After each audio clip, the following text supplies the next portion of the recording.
ছাত্র জনতার ব্যাপক বিক্ষোভের মুখে প্রধানমন্ত্রীর পদ থেকে পদত্যাগ করে গত ৫ আগস্ট দেশ ছাড়েন শেখ হাসিনা।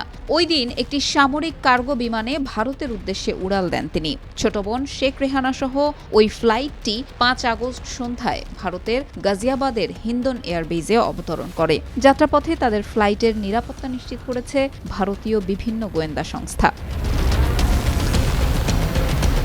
বিভিন্ন সূত্রের বরাতে ভারতীয় গোয়েন্দারা ঠিক কিভাবে এই কাজটি করেছে এক প্রতিবেদনে তা জানিয়েছে ভারতীয় সংবাদ মাধ্যম ইন্ডিয়া টুডে। প্রতিবেদনে বলা হয়, C-130 সামরিক কার্গো বিমানে করে ভারতের উদ্দেশ্যে রওনা দেন শেখ হাসিনা। আকাশে উড়াল দেওয়ার সঙ্গে সঙ্গে বিমানটি AJAX সাইন প্রদর্শন করতে থাকে। স্থানীয় সময় বিকাল ৩টার দিকে কম উচ্চতায় ভারতীয় সীমান্তের কাছে এটিকে উঠতে দেখা যায়। পরে এটি ভারতীয় আকাশসীমায় প্রবেশ করে কলকাতার ওপর দিয়ে উড়ে যায়। এ সময় ভারতীয় রাডার বিমানটির দিকে তীক্ষ্ণ নজর রাখে।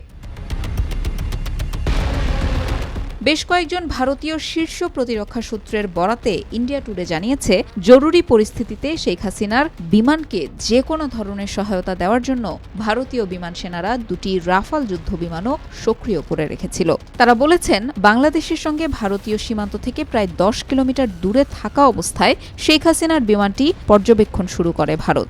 এটি দিল্লির দিকে যাচ্ছিল। বাংলাদেশ বিমান বাহিনীর বিমানটি বিকেল ৪টার দিকে পাটনা অতিক্রম করে এবং উত্তরপ্রদেশ বিহার সীমান্তের কাছাকাছি পৌঁছায়।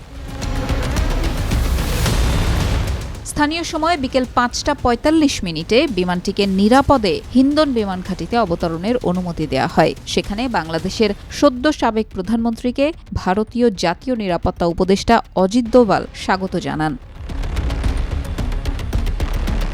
গত ১৫ বছরের শাসনামলে শেখ হাসিনা ভারতের অকুণ্ঠ সমর্থন পেয়ে এসেছেন। ভারতের জাতীয় স্বার্থের প্রয়োজনে আওয়ামী লীগকেই সেরা বিকল্প মনে করে দিল্লি। বাংলাদেশের গত ৩বারের বিতর্কিত নির্বাচনে আওয়ামী লীগের পাশে ছিল ভারত, কিন্তু কোটা সংস্কার আন্দোলনের মধ্য দিয়ে ক্ষমতাসীন হাসিনার পতন ঘটে।